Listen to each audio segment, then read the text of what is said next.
Hey everyone, welcome to Paris. Welcome to another episode. Happy to have you here. This is a sort of a part two of my previous episode, which was the garden walk of the Promenade Pereire. And we finished that episode right here at a little park called the Square Albert Bénard. We're in the 17th still, and the scooters are just as loud as always, but we will find some quieter streets today. So this is just a continuation. We're in the 17th. We're going to start on an avenue called the Avenue Niel, N-I-E-L. And without further ado, why don't we get started? In fact, I do have a little bit of ado. Let me flash an old postcard from 100 years ago of this same square to show you just how much it has changed. It's always fun to remember the fact that we're walking through some extraordinary historical areas. And even though they have transformed over time, it's fun just to keep in the back of our imaginations the fact that we are also part of that illustrious history of Paris and these swanky neighborhoods. So you can see in the postcard there used to be a train station at this spot. It's a shame that, as far as I can see, that structure is no longer here, but that's how it goes. So without any more further ado, why don't we make our way down the Avenue Niel.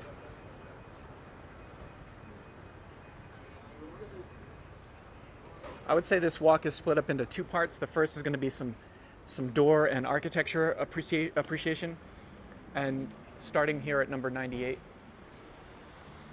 The second half of the walk will be, I want to show you a couple of cute market streets here in the 17th Arrondissement. This is a building from 1881.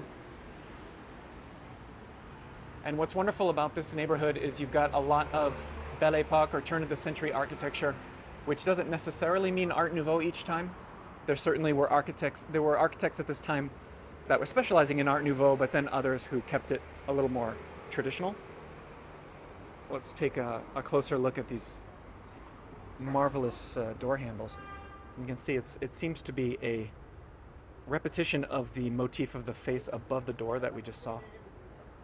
And I wondered if these were movable, but like if they were knockers, but no, they're attached.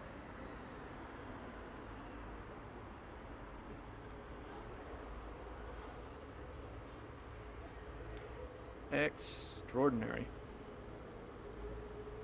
And one last look at what's above.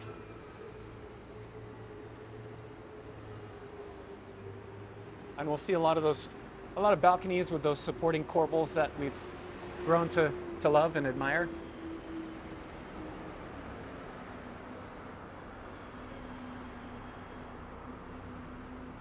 We don't have to go too far. A beautiful Morris column here, part of the Haussmannian redo of the boulevards.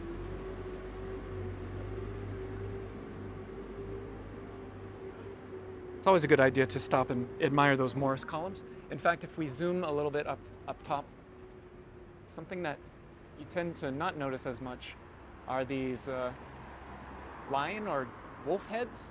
They almost look like domesticated dogs, to be honest.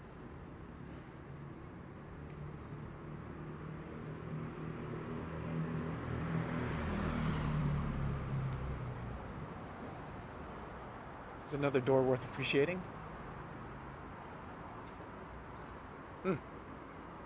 I love the combo of stone and wood. When you've got motifs that are contrasting each other, but of course very harmonious as well. That is just about as good as it gets.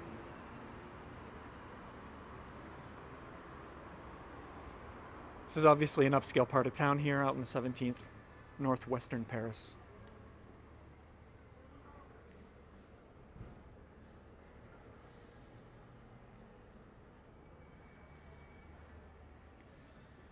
I'll take this opportunity to remind you, if you're watching the premiere live on YouTube with me in the live chat, first of all, thank you for that. And you can, you have the super chat function if you want to use that to support the project.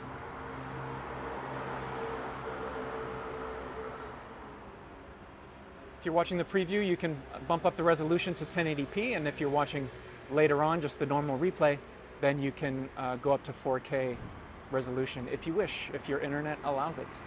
I highly recommend doing so to get the most out of these views. Look at that.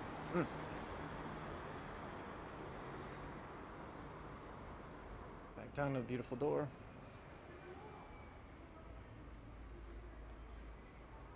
Also of note here are the little ventilation grates You gotta love that extra detail. Not just there, but there's a big one over here. So there's another one, small one, and then look at this one. Oof, beautiful.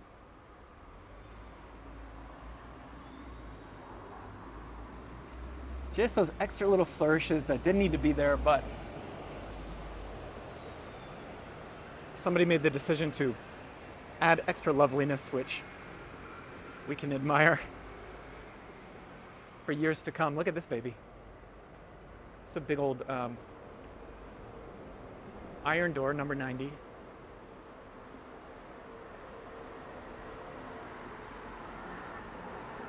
And this head, there was a period where they were really into the idea of animal pelts.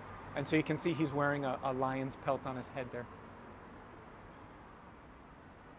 Look at the elegant curve of this architecture as you look up.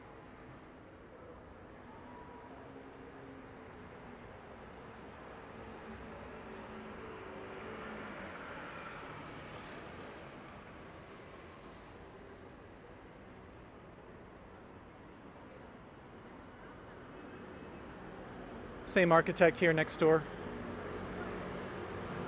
Very similar head.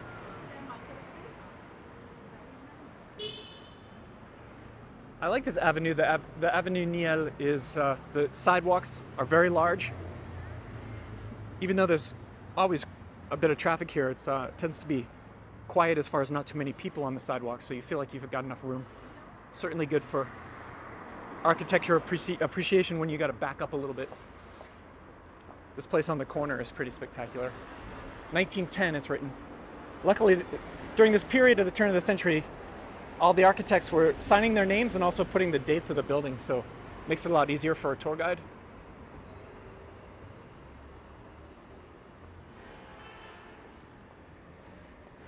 And even though this is an Art Nouveau architecture, you can get a little sense of that fluidity and the gestural quality of the building. It almost has sort of an Art Nouveau flow to it.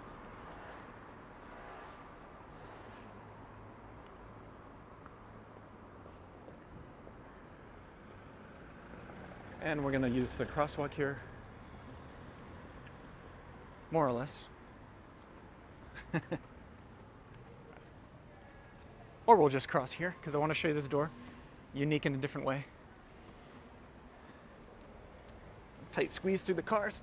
Yike. Oh, okay, I've got it. Look at this. So I want to point out notably the door handles. There is like a vine, maybe even a vineyard grape motif, but the handles are the stems or the vines themselves. So hopefully you can make that out.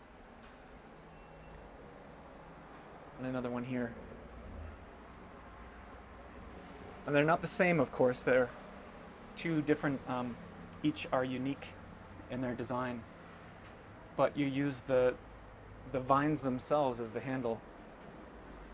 I think that's really, really clever and pretty rare to see that. And then always fun this time of day to admire the shadows that come in. Oui, excusez-moi, pardon.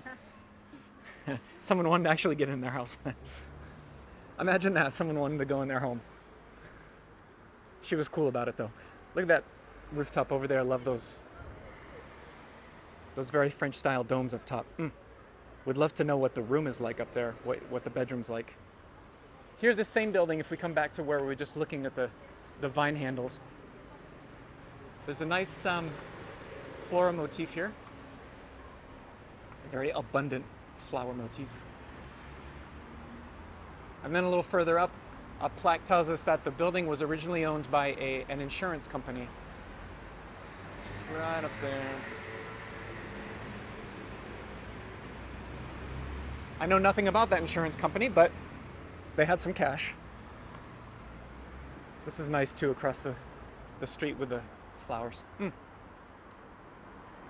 People know how to take pride in their homes.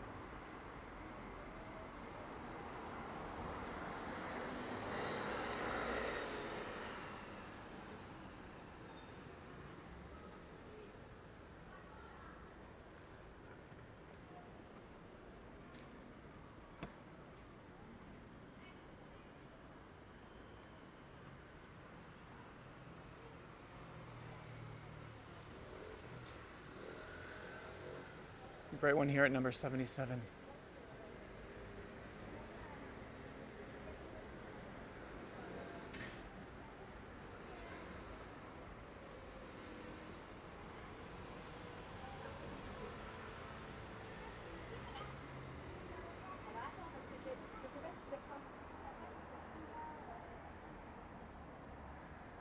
Look at this under the window. Yes.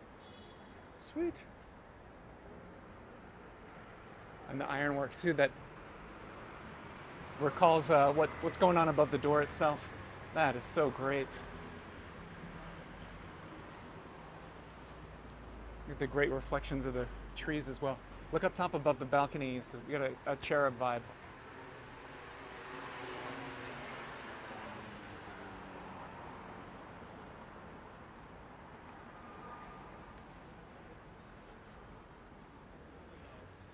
So here in the 17th, you have absolutely got as much gorgeous architecture as you could possibly want in a very good classical Parisian sense of the word. Look at this one. Oof. Yes. Yes, yes, yes.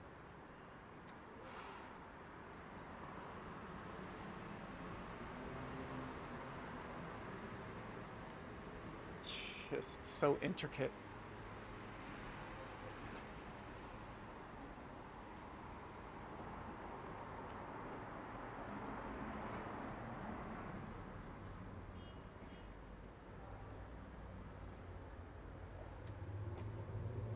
Can't quite see what's going on in there, but it gives you an idea.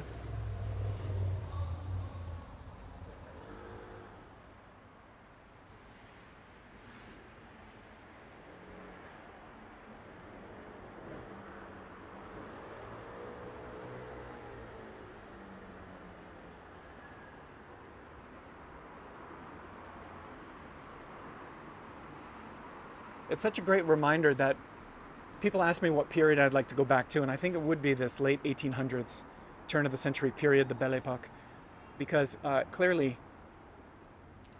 the economy was good.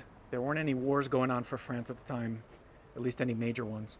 And clearly the architecture here from that period shows us just how much your life could be infused with beauty and aesthetics and all the expressions of these different artists.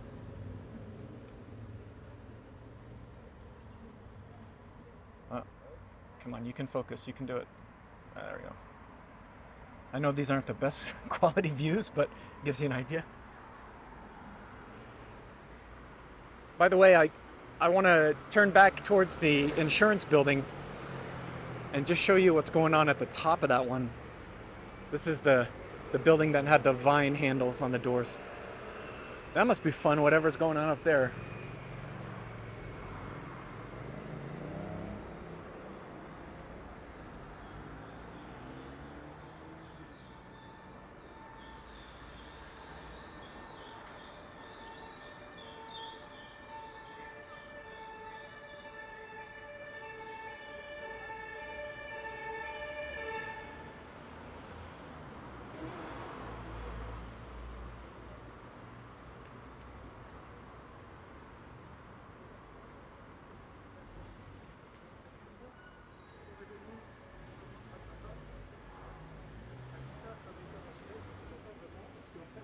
Just do a drive-by of this one.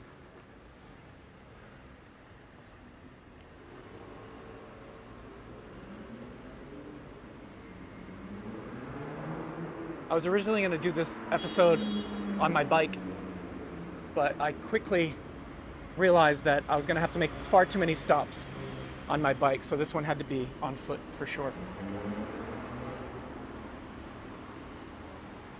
It's just building after building after building. And you really get a sense that each, the architects were aware of what had already been built on the block, and they wanted to outdo each other, essentially, make their own mark. Look at this, with the trees on one side and spectacular. That previous door I just showed you, I wanted to show you the entrance because there's some nice red marble in the entrance, but there's a resident inside the little lobby area, so we won't be able to do that this time around.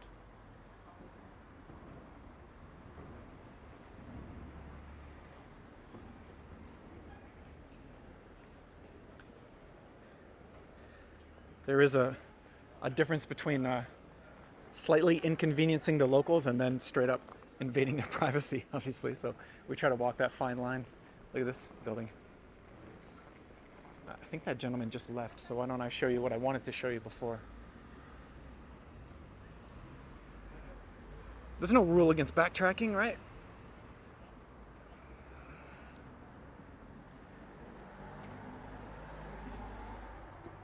So hopefully, yeah, see, look at that. And the floors as well.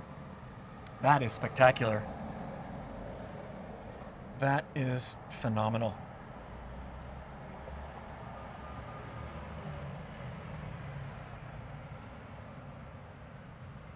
And I know the glare is a killer, but that gives you an idea of the vibe.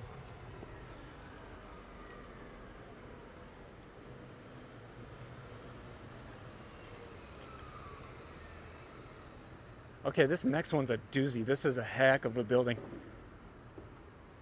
Just across the street, number 67, and we got the light, so let's do the old scooter buns move. Nice. So this beast is from 1913, and there are several entrances. The central one is the most impressive, but look at these great faces here. 1913, of course, would have been right before the Great War broke out, World War I, and which would essentially mark the end of the Art Nouveau movement. And here, I would say that these faces are a bit reminiscent of an Art Nouveau feel.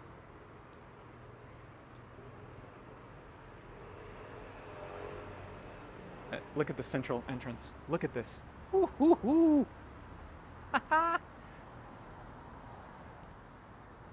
That is a veritable palace.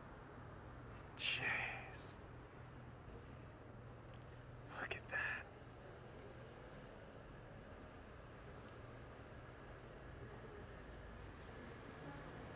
Now, I couldn't find any major info on the history of this building. I think it might just be a really fancy apartment complex from 1913.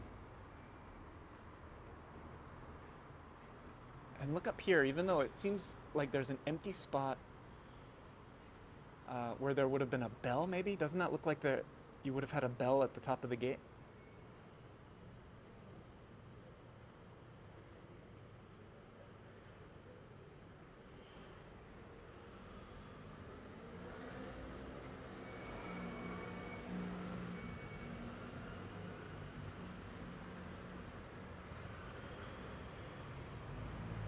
And then there's another dreamy apartment. I'd love to know what's going on way up there. Would love to know that. Beautiful.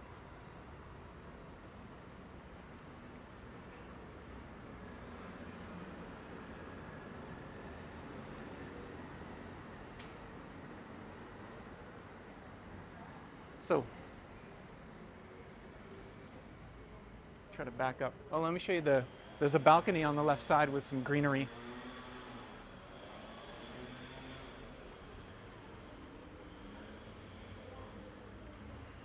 That's kind of a fun trifecta composition right there.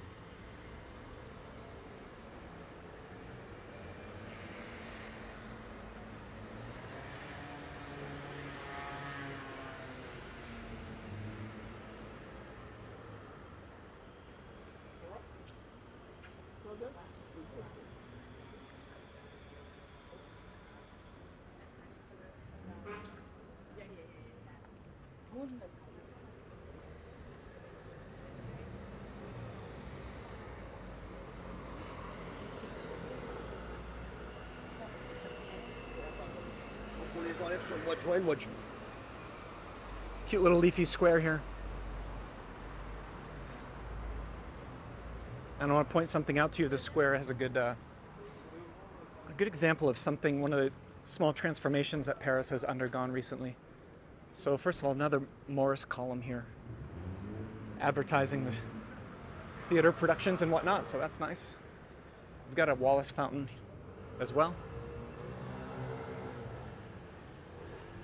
But what I want to show you is right here on either side of your screen here. To the left, we've got the more traditional Parisian newspaper kiosks. And then on the right-hand side, we've got a much more modern version that installed by the mayor, Anne Hidalgo. So that's the more traditional version. That a lot of people were sad that the bigger modernized versions came in here because they don't want to lose these old style ones. But here they managed to keep both.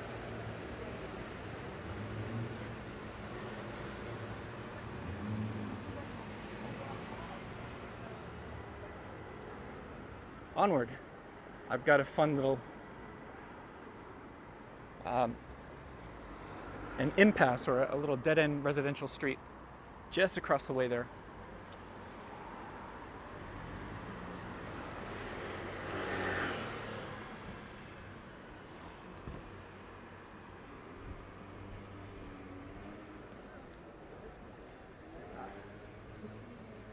Ooh, nice car there.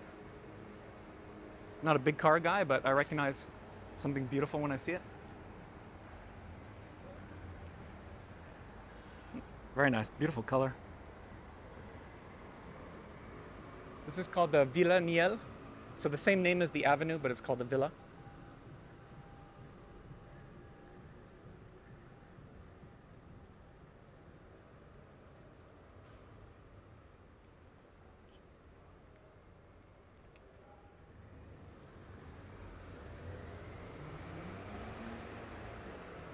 I want to show you this door here.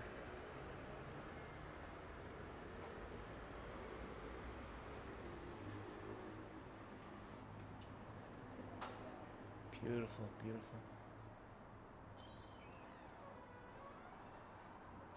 1897, this building. And even though this is a very small detail, I like when the address numbers here have a little bit of extra flair to them.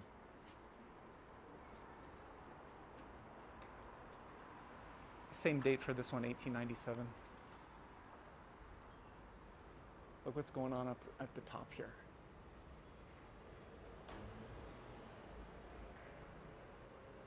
There we go. Just more dreamy apartments as the clouds slowly float by.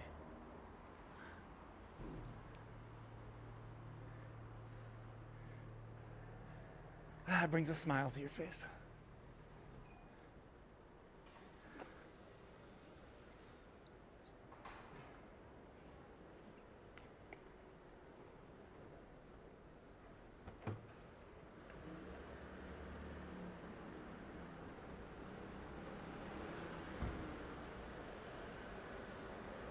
And look at the car as we go by. Interiors. Woo. I know there must be some automobile fans out there.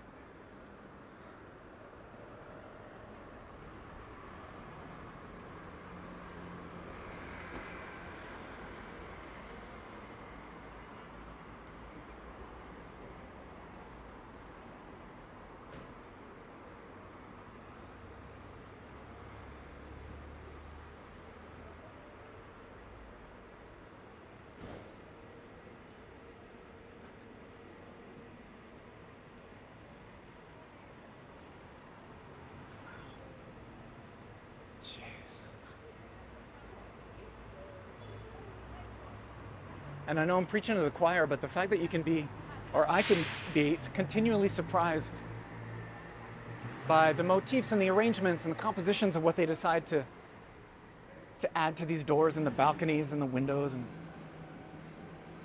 it's endless variations on a theme. Speaking of unique address plaques, you don't see that style very often.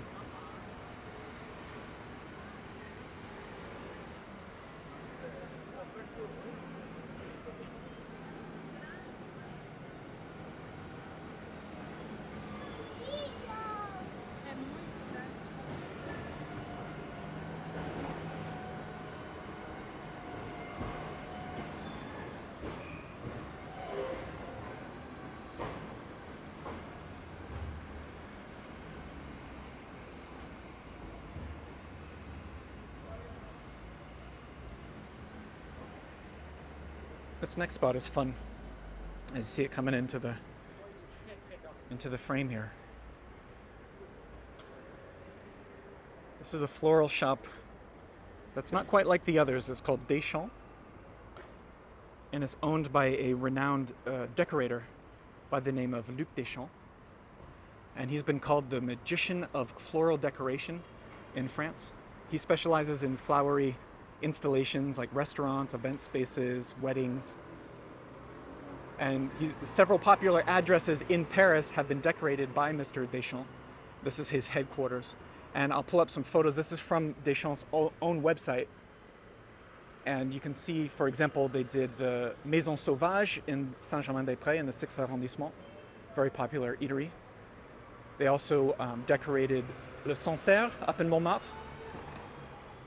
And also one of my favorite spaces in the 9th Arrondissement called Le Brebon, or Le Brabant, excuse me. Le Brabant in the 9th. And then here's an image that I took of that space as well, of the bar. Deschamps has also worked in New York and Venice and around the world. Seems to be a very popular trend to combine real flowers and artificial flowers, which is what he specializes in, and that's what we're looking at above his shop here as well. It's a good way for him, of course, to advertise his skill set, as it were. But this is a very beautiful, very photogenic floral shop. Don't know if you can hear in the background, but they're testing the air raid sirens because it's noon on the first Wednesday of the month. And that is the tradition in France, to hear the sirens being tested.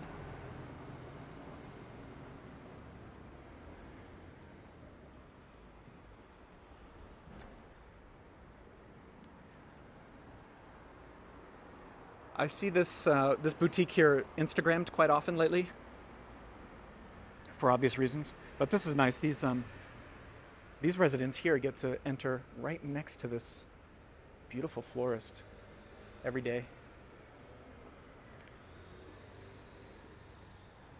And that is Deschamps.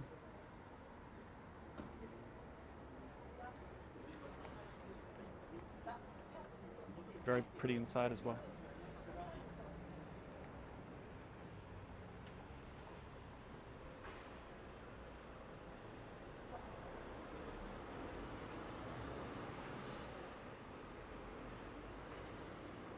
I want to take you now to some of the market streets of the 17th, this area.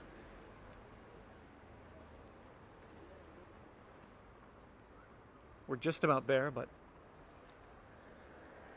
here's a view I quite like. We'll have to zoom in a little bit.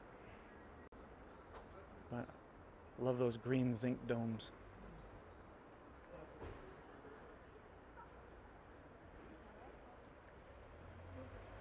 Is it the Google Map? No. Ah, okay.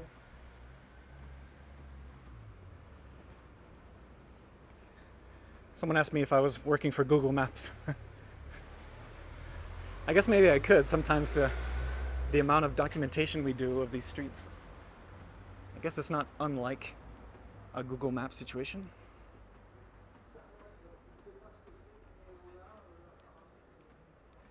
In the interest of time, I'll use the magic of editing to fast forward us a little further down this street. And a little bit further down the street, which happens to be named Saucier-le-Roi, by the way, if you're curious. Here at number 9, we've got another great turn-of-the-century feel. It's pretty subtle, but there's a pine cone theme here. Pine cone and perhaps some kind of fruit, maybe an apple.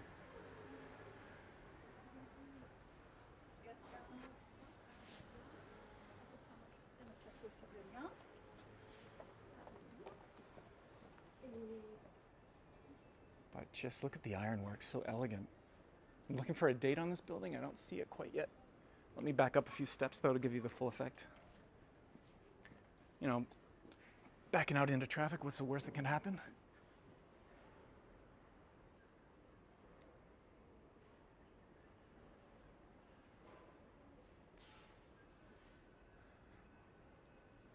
And just endless addresses of dreamy residences. So fun. For some people, the 17th is a bit of a trek. But if you're a lover of this type of stuff, then please spend some time out here.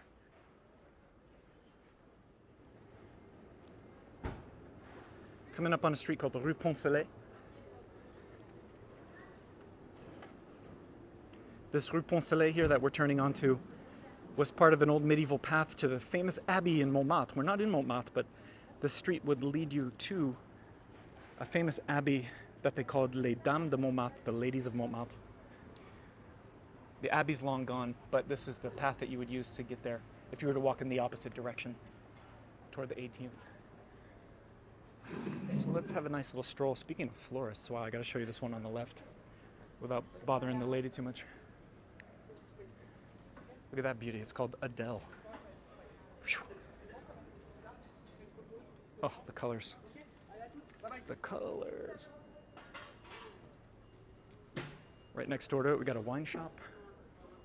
Belgian chocolates. Speaking of colors, we got some nice dresses for sale out here. Garfield.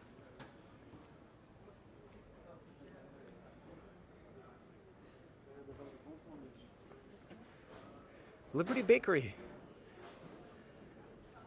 I remember a time where there was only one Liberty Bakery in town, but they've been doing well for themselves, and they've been spreading out throughout the city. The word brûlerie means a coffee roaster. I got some coffee there recently. Very good stuff. A little independent roaster, and you can buy your fresh coffee beans there, whole or ground. Got a fromager, a cheese shop. Oh, we'll take a nice look at that.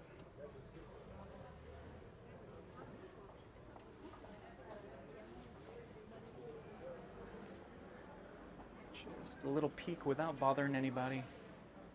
All that milky white goodness. Making me hungry. It is about lunchtime. Look at these cute little tables here. You can have lunch as you're looking out over the market. That's pretty. That's lovely right there.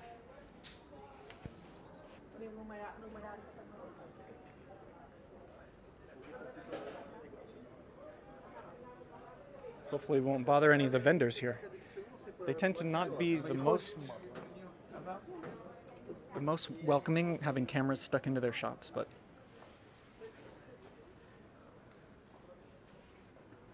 it's all good. Seafood.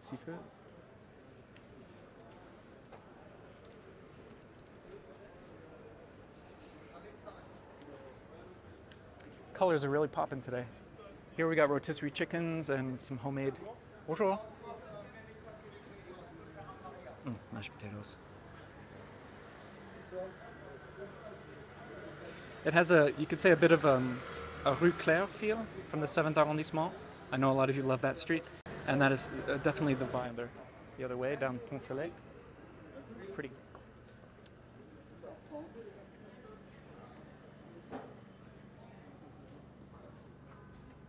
Ooh, this place is called, let me show you the name of this, De l'Italie. And you gotta take a look at this shop here. Sorry for the vegetarians out there, but look at that.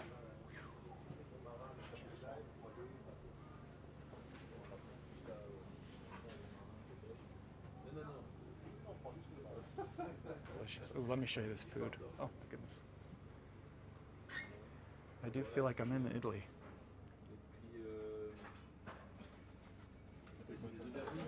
Just goes on and on. Beautiful lunch spot.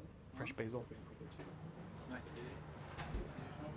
Beautifully done. Beautifully done. De l'Italie.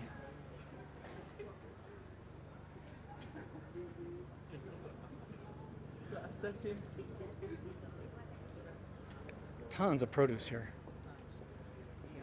All you can eat, literally.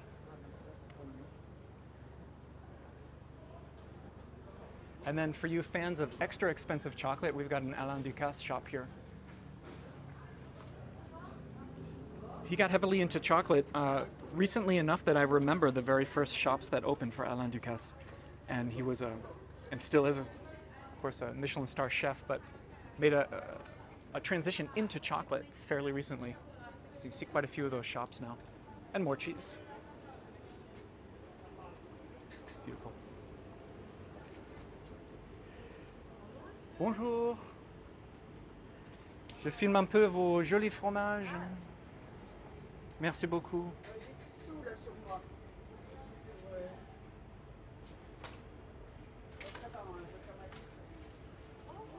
Take your pick. Take your pick. Can't really make a bad choice, can you?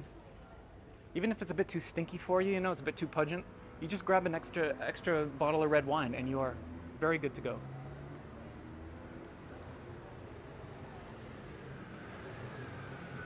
I've yet to find a stinky cheese that can't be improved with a big old mouthful of red wine.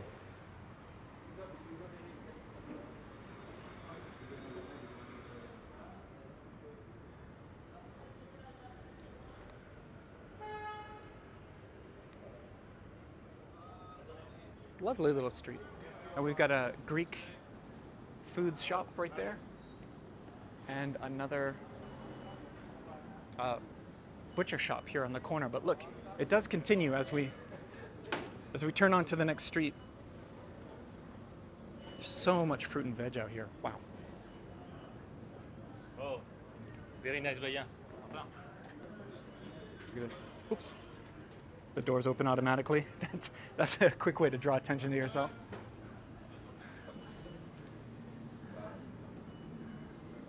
So pretty.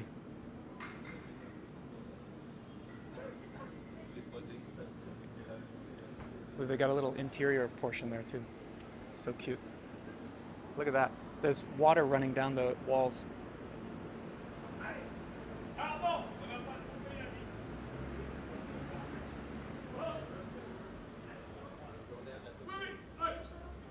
Ooh, I gotta show you these just a little drive-by of the chickens.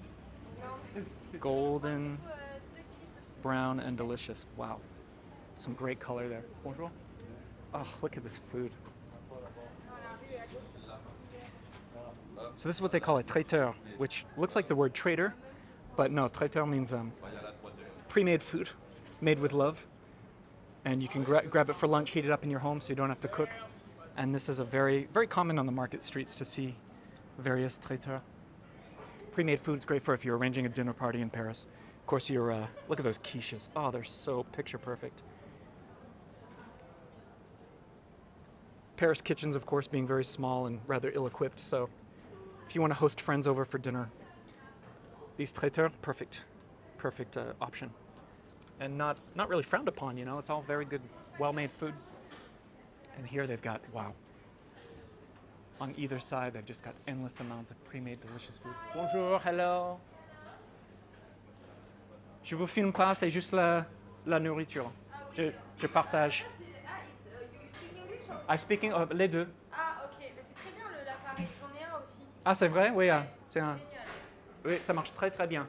Sinon, les vidéos sont pas top. Beautiful. Oh, look at these. I'm such a sucker for a good roasted chicken.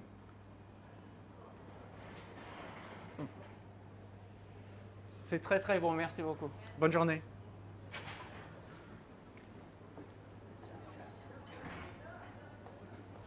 I still need to think of a title for this episode. And maybe it should be a title that explains the fact that this is really a two-part walk here. It's architecture and then food, food, food. So beautiful. What's in here? So we've got cheese, and then on the left, this is goat cheese and honey on the left. Wow. It's almost lunchtime. I'm gonna have to come back through here.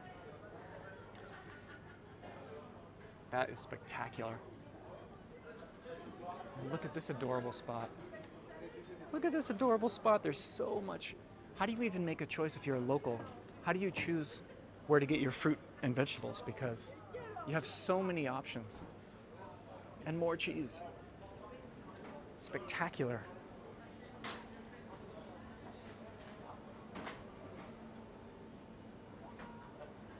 Here's my favorite, and this is, one of my favorites is Comté. It's not too strong a cheese, and it's aged for different amounts of months, if you didn't already know. So here is a good example, 12 months, or you can get 18 months, or move on to the 24 months. And as it ages, a couple of things happen. It tends to taste more flowery or floral, and then also these little salt crystals develop. In fact, if you see this 24-month one, can you see those little white specks? the salt crystals develop, and again, going back to the glass of red wine, combine it with the Comté and get any age really, but here you see between 12 and 24 months. And for me, the more aged, the better. Merci beaucoup. J'explique pour mes amis pour partager l'histoire du Comté, les 18 mois, 80 mois, etc. Merci beaucoup. Vous pouvez me taguer si vous voulez, j'ai un Instagram, si vous voulez mettre dessus. Ah, c'est vrai? Ok. Ouais. C'est Bayen, c'est Paris 17e Bayen. Vous cherchez Ah, d'accord. Bayen, Ok, je vais montrer le nom. Ouais. Super. Mais c'est cool, vraiment. Oui, merci beaucoup, madame. Et bonne journée à vous. She's very friendly. She said she has an Instagram. That's why I flashed the name. And because I said I was sharing this for my friends. Yes. Smells like the ocean out here. This is great. So it's not just the Poncelet, but we turned onto another street that's called the Rue Bayen or the Rue Bayen, B-A-Y-E-N. I never really figured out how to say that name of the street, but I'll flash it to you at the end of this stroll. Wine shop.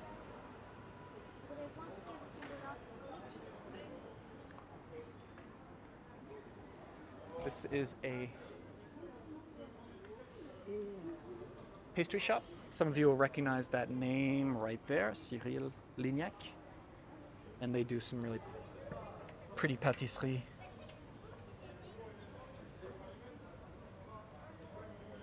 On the higher end of things.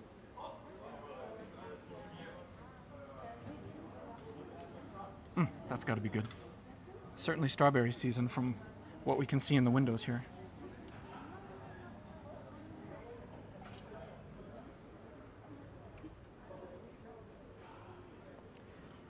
Yes, so here is the name of the street that we're on.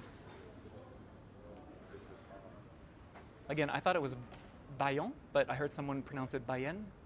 Take your pick. Sometimes you just gotta embrace the uncertainty when it comes to those street names. And then here, this is an adorable little tiny square called the Place Boule Noire.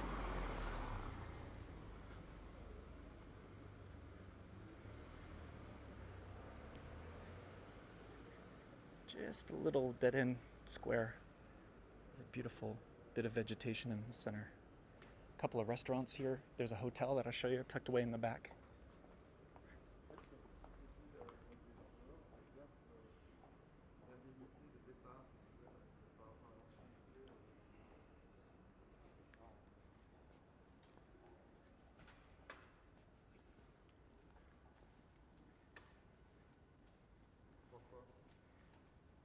It's nice and quiet.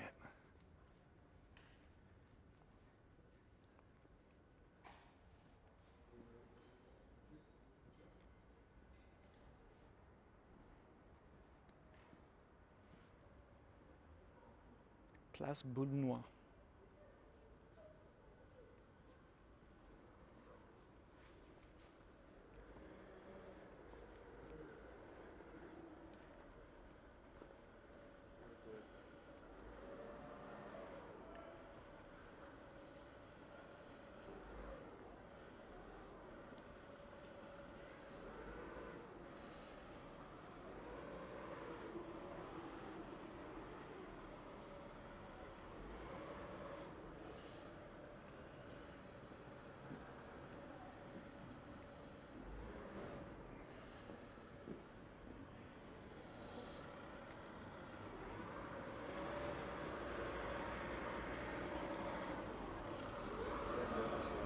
Okay, onward.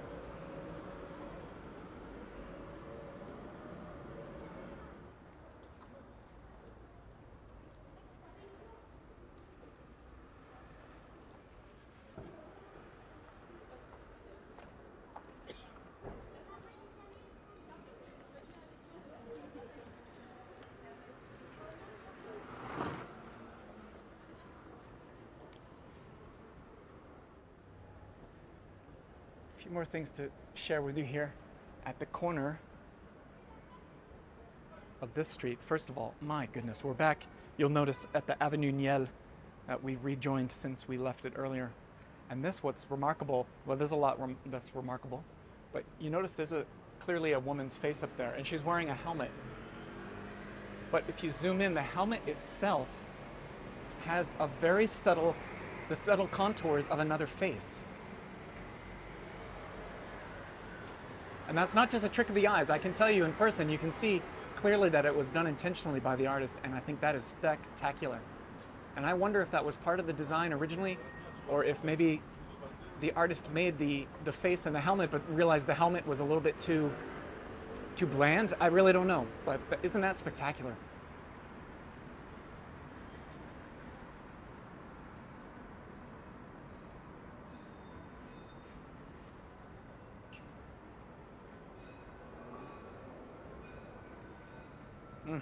That's so delicious.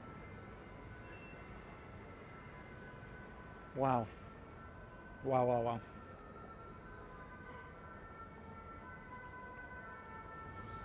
You could just take one of those little portable chairs. You know those walking canes that are also foldable chairs? I feel like you could take one of those through these neighborhoods and just park yourself in front of door after door after door. People would think you're weird, but you could just sit there and meditate on just the smallest little, like a few square feet of details. Look over here on the left and the right too, just these little touches that are just so unexpected and so rare and unique. Just when you think you've seen it all. And the little wave motif here, that again didn't have to be there, but it is. And I want to show you like I said, during this period, the architects were always signing their names, and here it's done very beautifully. Now, while I'm zoomed in, let me show you what's across the street, because there's a notable building, an Art Nouveau building from the Belle Epoque, same period. Today it's a Fnac, which is like an electronics and books and TVs and stuff that you can buy. It's a big chain. But you can see a little leftover of when it was an Art Nouveau department store. It was called Les Magasins Réunis, or the reunited, the gathered stores. And it was a department store that came around right around the time of the Galerie Lafayette. And now it is, as I said, a Fnac. So there are just a few architectural leftovers of its previous history as an Art Nouveau department store. Sadly, most of it is gone. But I'll show you, I'll pull up on the screen a couple of snapshots that I took recently of the very, very top floor. And even though it's not much, it gives you just a little clue as to what once was a beautiful Art Nouveau department store.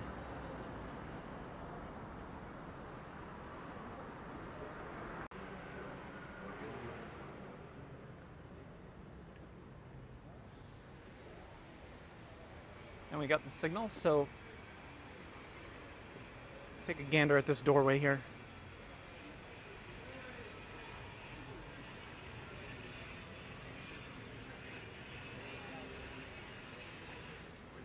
So you've got the door itself, which is fantastic. And then look at this number 9 up top. I love that. So beautiful. So beautiful. And then here we got a glimpse of the mosaics inside.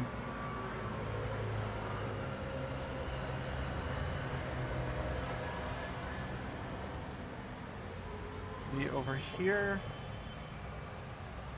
Slightly better view. I love that. It's something we just absolutely don't do anymore in this day and age.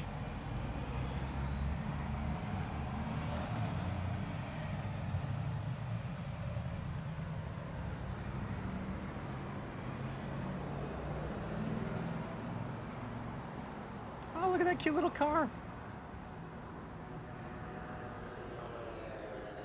Adorable.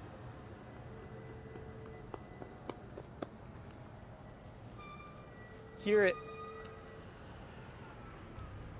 in the category of I have no idea why it's up there, there's a big red saxophone, an art installation up in the balcony above the post office. And I Googled around, you know, red saxophone in the 17th Arrondissement, seeing if anything would pop up, but couldn't find an explanation. Curious. Curious indeed. Here's the other side of the building we just admired. And you can see it's written 1903, 1904 up there.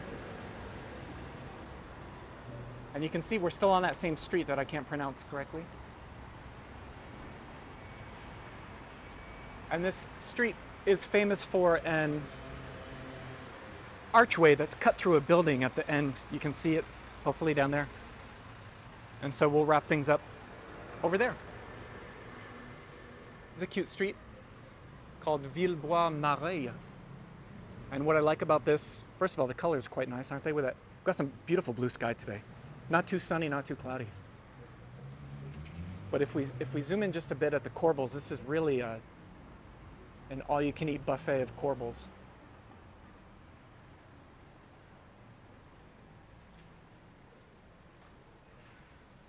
Absolutely marvelous. Marvelous, marvelous.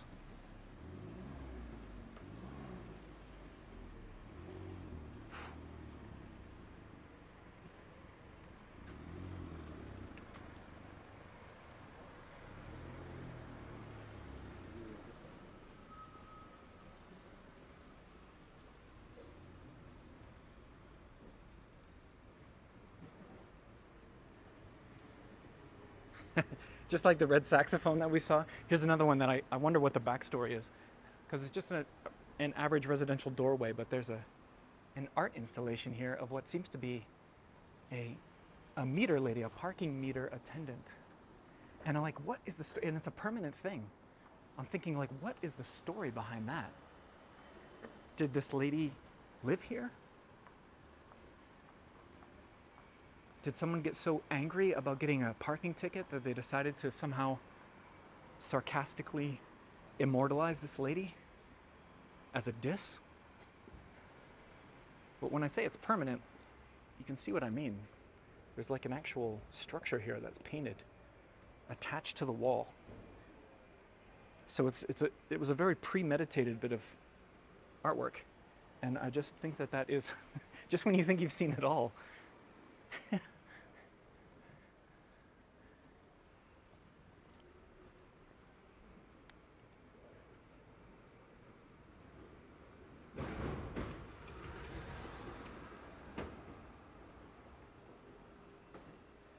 ooh, I see an open door here.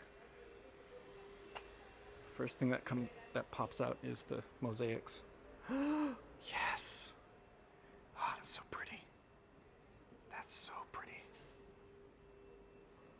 Look at the entrance here. Yeah.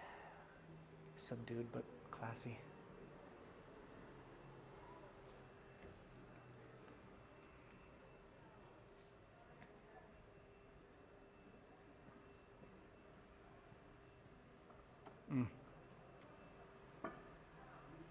Wow.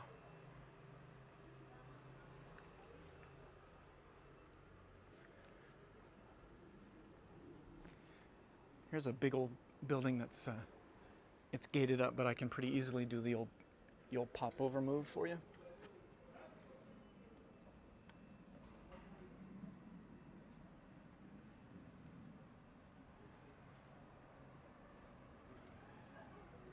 Pretty, pretty, pretty. And then we'll finish, pardon, excusez-moi. Finally, this arch, which sadly the delivery van is blocking the full view, but we can rectify that. What we're coming up on, the building straight ahead, is one of the interesting addresses of this neighborhood.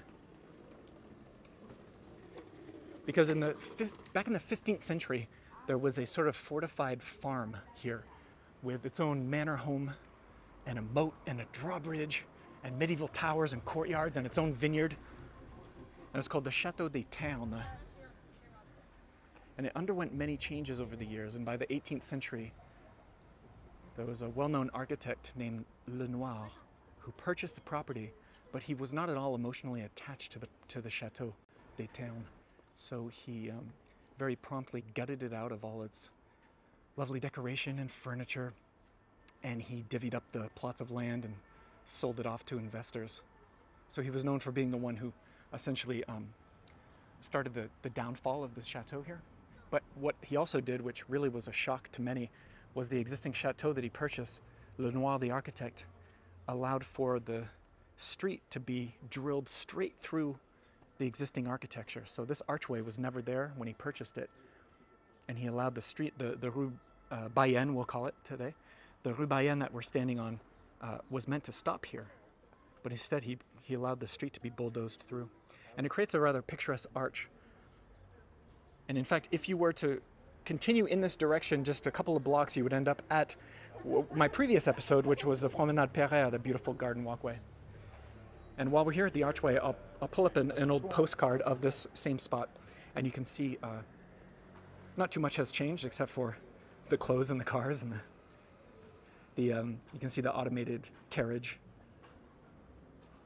just tooling its way through the archway. Apparently, when there were horse-drawn carriages coming through this arch, as you can see, it's very narrow, and so pedestrians would get caught inside this arch as a coach was barreling through, and it was apparently very dangerous for pedestrians and horses to make their way through here at the same time.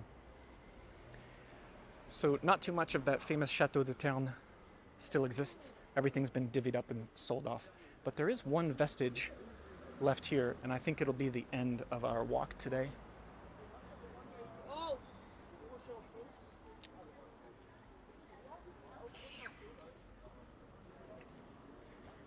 And it's right here.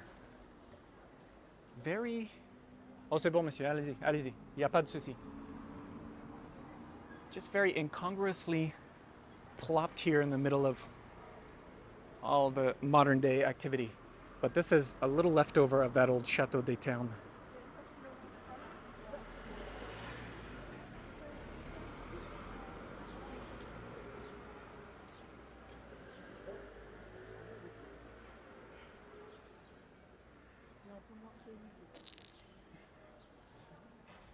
And I think on that note, folks, we're going to wrap this one up. And I want to thank you for joining me. And I will catch you on the next episode. I think maybe for the next one, we'll try to enjoy some more of this very bloomy, flowery springtime in Paris here as we make our way into the month of June. So from the Château des Ternes, the 17th Arrondissement, and the nearby Promenade Perrère, I'm going to bid you à bientôt. And I'll catch you on the next one. Take care, everybody. Bye-bye.